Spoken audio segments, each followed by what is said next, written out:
الرجيم بسم الله الرحمن الرحيم اللهم صل على محمد وعلى آل محمد كما صليت على إبراهيم وعلى آل إبراهيم إنك حميد مجيد اللهم بارك على محمد وعلى آل محمد كما باركت على إبراهيم وعلى آل إبراهيم إنك حميد مجيد.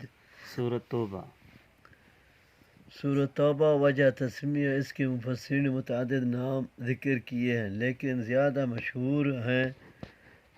مشہور دو ہیں. ایک توبہ اس لیے کہ اس میں بعض مؤمنین کی توبہ قبول ہونے کا ذکر ہے. دوسرا نام براءت ہے. براءۃ من اللہ ورسولہ الی الذین عاہدتم من المشرکین فسیحوا فی الارض اربعۃ اشہر واعلموا انکم غیر معجز اللہ وان اللہ مخزی الکافرین وأذان من الله ورسوله إلى الناس يوم الحج الأكبر أن الله بريء من المشركين ورسوله فإن تبتم فهو خير لكم وإن توليتم فاعلموا أنكم غير معجز الله وبشر الذين كفروا بعذاب أليم. إلا الذين عاهدتم من المشركين ثم لم ينكثوكم شيئا ولم يظاهروا عليكم أحدا فأتموا إليهم عهدهم إلى مدتهم إن اللہ يحب المتقین. وجہ تسمیہ اس کے مفسرین متعدد نام ذکر کیے ہیں، لیکن زیادہ مشہور دو ہیں. ایک توبہ اس لیے کہ اس میں بعض مؤمنین کی توبہ قبول ہونے کا ذکر ہے.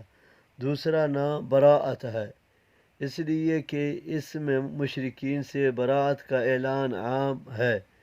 یہ قرآن مجید کی واحد صورت ہے جس کے آغاز میں بسم اللہ الرحمن الرحیم درج نہیں ہے.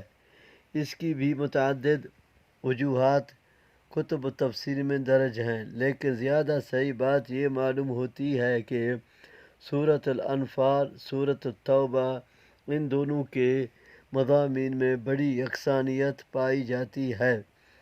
یہ صورت گویا سورۃ انفال کا تنبیہ یا بقیہ ہے. یہ 7 بڑی صورتوں میں 7ویں بڑی صورت ہے جنہیں سبع طوال کہا جاتا ہے. فتح مکہ کے بعد 9 ہجری میں رسول اللہ صلی اللہ علیہ وسلم نے حضرت ابو بکر صدیق رضی اللہ، حضرت علی رضی اللہ اور دیگر صحابہ کو قرآن کریم کی یہ آیات اور یہ احکام دے کر بھیجا تاکہ وہ مکے میں ان کا عام اعلان کر دیں.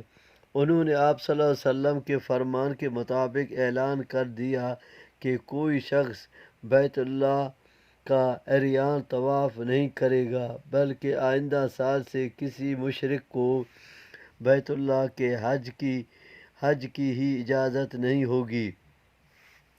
یہ اعلان براءت ان مشرکین کے لیے تھا جن سے غیر مؤقت معاہدہ تھا یا 4 مہینے سے کم کا تھا، یا جن سے 4 مہینے سے زیادہ ایک خاص مدت تک تھا، لیکن ان کی طرف سے عہد کی پاسداری کا اہتمام نہیں تھا.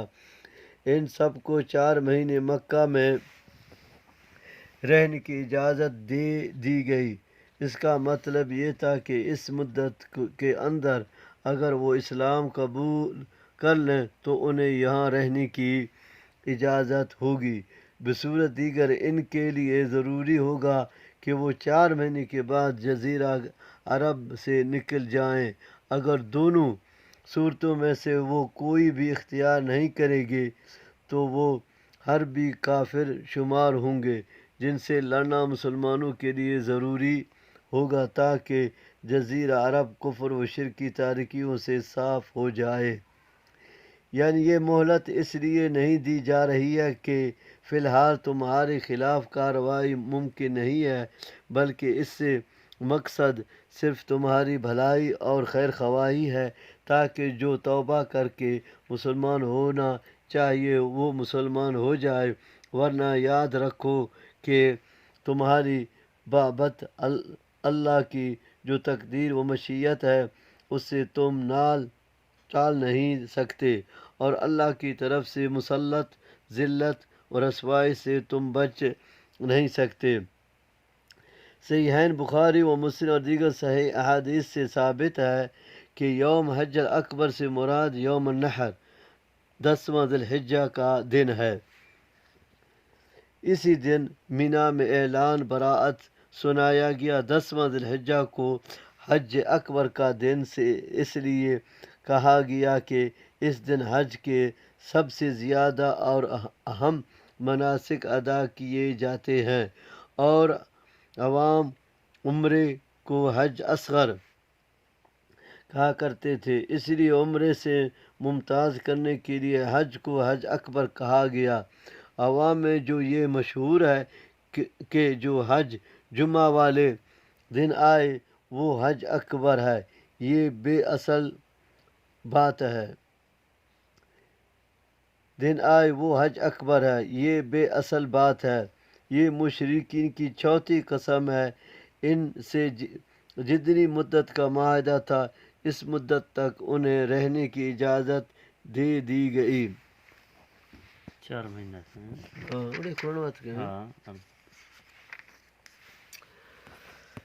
فَإِذَا انْسَلَخَ الْأَشْهُرُ الْحُرُمُ فَاقْتُلُوا الْمُشْرِكِينَ حَيْثُ وَجَدتُّمُوهُمْ وَخُذُوهُمْ وَاحْصُرُوهُمْ وَاقْعُدُوا لَهُمْ كُلَّ مَرْصَدٍ فَإِنْ تَابُوا وَأَقَامُوا الصَّلَاةَ وَآتُوا الزَّكَاةَ فَخَلُّوا سَبِيلَهُمْ إِنَّ اللَّهَ غَفُورٌ رَحِيمٌ۔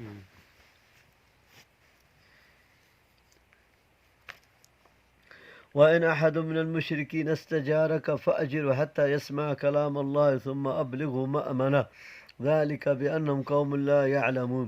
كيف يكون للمشركين عهد عند الله وعند رسوله إلا الذين عاهدتم عند المسجد الحرام فما استقاموا لكم فاستقيموا لهم إن الله يحب المتقين۔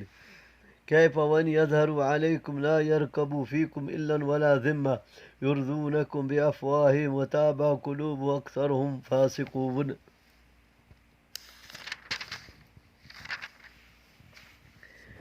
کیونکہ انہوں نے معاہدے کی پاسداری کی اور اس کے خلاف کوئی حرکت نہیں کی، اس لیے مسلمان کے لیے بھی اس کی پاسداری کو ضروری قرار دیا گیا۔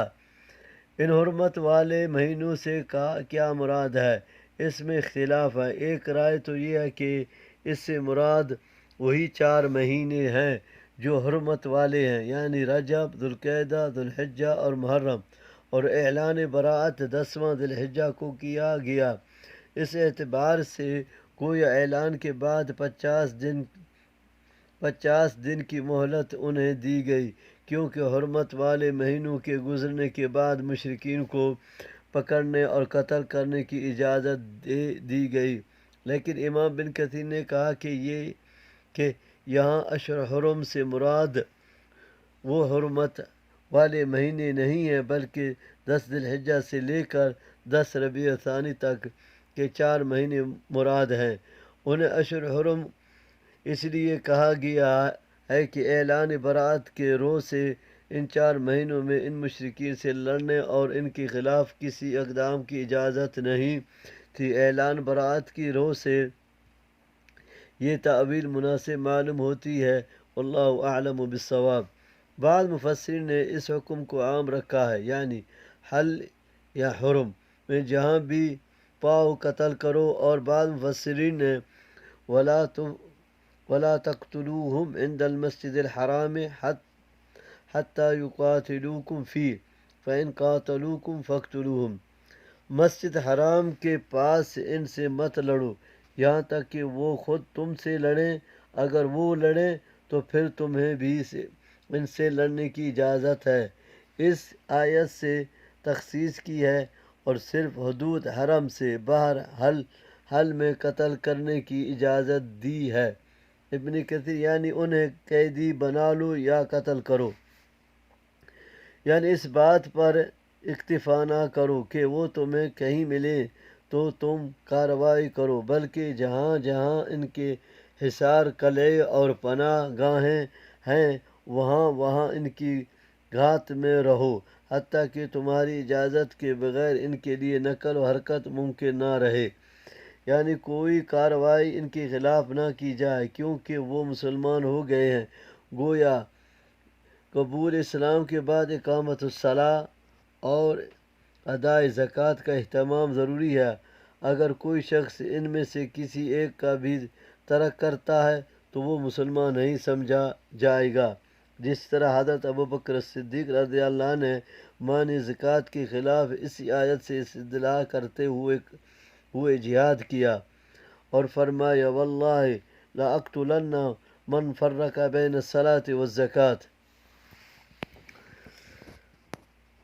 ثالث، اللہ کی قسم میں ان لوگوں سے ضرور لڑوں گا جو نماز اور زکوٰۃ کے درمیان فرق کریں گے، یعنی نماز تو پڑھیں لیکن زکوٰۃ ادا کرنے سے گریز کریں۔ اس آیت میں مذکورہ حربی کافروں کے بارے میں ایک رخصت دی گئی کہ اگر کوئی کافر پناہ طلب کرے تو اس سے پناہ دے دو، یعنی اسے اپنی حفظ و امان میں رکھو تاکہ کوئی مسلمان اسے قتل نہ کر سکے اور تاکہ اسے اللہ کی باتیں سننے اور اسلام کے سمجھنے کا موقع ملے۔ ممکن ہے اسی طرح اس سے توبہ اور قبول اسلام کی توفیق مل جائے، لیکن اگر وہ کلام اللہ سننے کے باوجود مسلمان نہیں ہوتا تو اس سے اس کی جائے امن تک پہنچا دو۔ مطلب یہ ہے کہ اپنی امان کی پاسداری آخر تک کرنی ہے جب تک وہ اپنے مستقر تک بخیریت واپس نہیں پہنچ جاتا۔ اس کی جان کی حفاظت تمہاری ذمہ داری ہے۔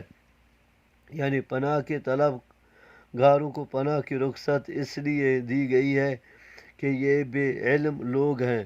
ممکن ہے اللہ اور رسول کی باتیں ان کے علم میں آئیں اور مسلمان کا اخلاق و کردار وہ دیکھیں تو اسلام کی حقانیت و صداقت کے وہ قائل ہو جائیں اور اسلام قبول کر کے آخرت کے عذاب سے بچ جائیں۔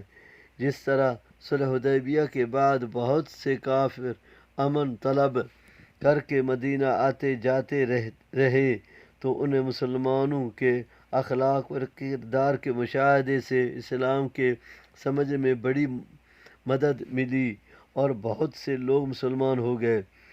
یہ استفہام نفی کے لیے ہے، یعنی جن مشرکین سے تمہارا معاہدہ ہے ان کے علاوہ اب کسی سے معاہدہ باقی نہ رہا ہے۔ یعنی عہد کی پاسداری اللہ کے ہاں بہت پسندیدہ امر ہے، اس لیے معاملے میں احتیاط ضروری ہے۔ کیفہ پھر بطور تاکید نفی کے لیے ہے۔ ان کے معنی قرابت اور رشتہ داری اور ذمہ کے معنی عہد کے ہیں، یعنی ان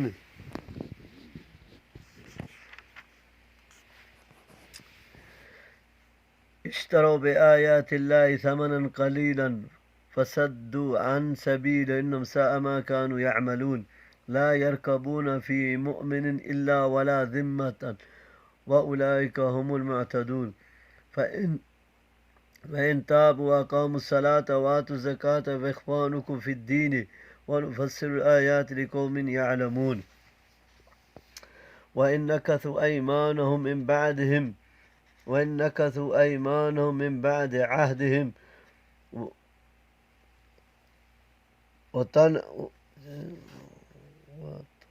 وطمعوا في دينكم فقاتلوا أئمة الكفر إنهم لا أيمان لهم لعلهم ينتهون ألا تقاتلون قوما نكثوا أيمانهم وهموا بإخراج الرسول وهم بدؤوكم أول مرة أتخشونهم فالله أحق أن تخشوا إن كنتم مؤمنين قاتلوهم يعذبهم الله بأيديكم ويخزيهم وينصركم عليه ويشفي صدور قوم مؤمنين مشرکین کی زبانی باتوں کا کیا اعتبار، جبکہ ان کا یہ حال ہے کہ اگر یہ تم پر غالب آ جائیں تو کسی قرابت اور عہد کا پاس نہیں کریں گے۔ بعض مفسرین کے نزدیک پہلا کیف مشرکین کے لیے ہے اور دوسرے یہودی مراد ہے، کیونکہ ان کی صفت بیان کی گئی ہے کہ وہ اللہ کی آیتوں کو کم قیمت پر بیچ دیتے ہیں اور یہ وتیرہ یہودیوں ہی کا رہا ہے۔ بار بار وضاحت سے مقصود مشرکین اور یہودی کی اسلام دشمنی اور ان کے سینوں میں مخفی عداوت کے جذبات کو بے نقاب کرنا ہے۔ نماز توحید رسالت کے اقرار کے بعد اسلام کا سب سے اہم رکن ہے جو اللہ کا حق ہے۔ اس میں اللہ کی عبادت کے مختلف پہلو ہیں۔ اس میں دستے بدستہ قیام ہے، رکوع و سجود ہے، دعا و مناجات ہے، اللہ کی عظمت و جلالت کا اور اپنی عاجزی و بے کسی کا اظہار ہے۔ عبادت کی یہ ساری صورتیں اور قسمیں صرف اللہ کے لیے خاص ہیں۔ نماز کے بعد دوسرا اہم فریضہ زکوٰۃ ہے، جس میں عبادتی پہلو کے ساتھ ساتھ حقوق العباد بھی شامل ہیں۔ زکوٰۃ سے معاشرے کے اور زکوٰۃ دینے والے کے قبیلے کے ضرورت مند، مفلس، گناہدار اور معذور و محتاج لوگ فائدہ اٹھاتے ہیں۔ اس لیے حدیث میں بھی شہادت کے بعد انہی دو چیزوں کو نمایاں کر کے بیان کیا گیا ہے۔ نبی صلی اللہ علیہ وسلم نے فرمایا، مجھے حکم دیا گیا ہے کہ میں لوگوں سے جنگ کروں یہاں تک کہ وہ اس بات کی گواہی دیں کہ اللہ کے سوا کوئی معبود نہیں اور محمد صلی اللہ علیہ وسلم کے رسول ہیں، اور نماز قائم کریں اور زکوٰۃ دیں۔ حضرت عبداللہ بن مسعود رضی اللہ عنہ کا قول ہے، وَمَن لَّمْ يُزَكِّ فَلَا صَلَاةَ، جس نے زکوٰۃ نہیں دی اس کی نماز بھی نہیں۔ ایمان یمین کی جمع ہے جس کے معنی قسم کے ہیں۔ ائمہ امام کی جمع ہے، مراد پیشوا اور لیڈر ہیں۔ مطلب یہ ہے کہ اگر یہ لوگ عہد توڑ دیں اور دین میں طعن کریں تو ظاہری طور پر یہ قسمیں بھی کھائیں تو ان کی قسموں کا کوئی اعتبار نہیں۔ کفر کے ان پیشواؤں سے لڑائی کرو، ممکن ہے اسی طرح اپنے کفر سے یہ باز آ جائیں۔ اس سے احناف نے استدلال کیا ہے کہ ذمہ اسلامی مملکت میں رہائشی پذیر غیر مسلم اگر نقض عہد نہیں کرتا البتہ دین اسلام میں طعن کرتا ہے تو اسے قتل نہیں کیا جائے گا، کیونکہ قرآن نے اس سے قتال کے لیے دو چیزیں ذکر کی ہیں۔ اس لیے جب تک دونوں چیزوں کا صدور نہیں ہوگا وہ قتال کا مستحق نہیں ہوگا۔ لیکن امام مالک، امام شافعی اور دیگر علماء طعن فی الدین کو نقض عہد بھی قرار دیتے ہیں، اس لیے ان کے نزدیک اس میں دونوں ہی چیزیں آ جاتی ہیں، لہذا اس ذمہ کا قتل جائز ہے۔ اسی طرح نقض عہد کی صورت میں بھی قتل جائز ہے۔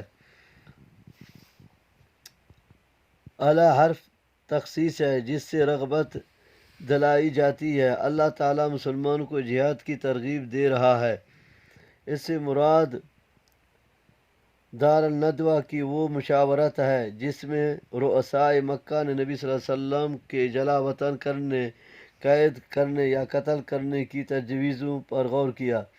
اس سے مراد یا تو بدر کی جنگ میں مشرکین مکہ کا رویہ ہے کہ وہ اپنے تجارتی قافلے کی حفاظت کے لیے گئے، لیکن اس کے باوجود کہ انہوں نے دیکھ لیا کہ وہ قافلہ بچ کر نکل گیا ہے، وہ بدر کے مقام پر مسلمانوں سے لڑنے کی تیاری کرتے اور چھیڑ خانی کرتے رہے، جس کے نتیجے میں بالآخر جنگ ہو کر رہی۔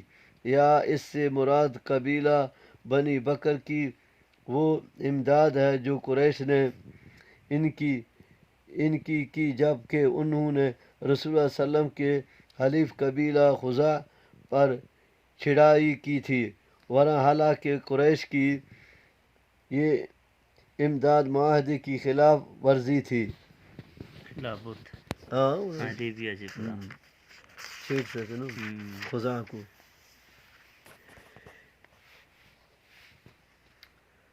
وَيُذْهِبْ غَيْظَ قُلُوبِهِمْ وَيَتُوبُ اللَّهُ عَلَى مَنْ يَشَاءُ وَاللَّهُ عَلِيمٌ حَكِيمٌ أَمْ حَسِبْتُمْ أَنْ تُتْرَكُوا وَلَمَّا يَعْلَمِ اللَّهُ الَّذِينَ جَاهَدُوا مِنْكُمْ وَلَمْ يَتَّخِذُوا مِنْ دُونِ اللَّهِ وَلَا رَسُولِهِ وَلَا الْمُؤْمِنِينَ وَلِيجًا وَاللَّهُ خَبِيرٌ بِمَا تَعْمَلُونَ مَا كَانَ لِلْمُشْرِكِينَ أَنْ يَعْمُرُوا مَسَاجِدَ اللَّهِ شَاهِدِينَ عَلَى أَنفُسِهِمْ بِالْكُفْرِ أُولَئِكَ حَبِطَتْ أَعْمَالُهُمْ أعمالهم في النار هم خالدون إنما يأمر مساجد الله من آمن بالله واليوم الآخر